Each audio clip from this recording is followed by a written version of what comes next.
ሶስቲንጎ ታንክ ዩ አመሰግናለሁ።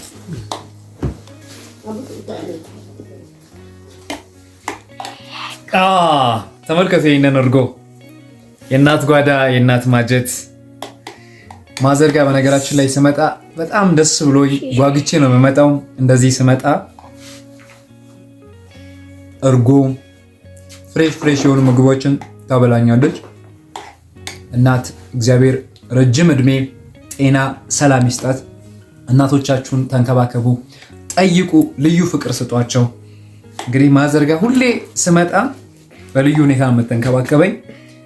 እንግዲህ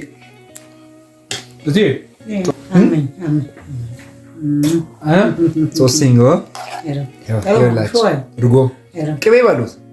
በነገራችን ላይ ቅቤ ነው መሰላችሁ። ቤተሰቦቻችሁን ጠይቁ፣ ተንከባከቧቸው፣ ደውሉላቸው፣ ልዩ ፍቅር ስጧቸው። ወዳችኋለሁ። መልካም ጊዜ ነው።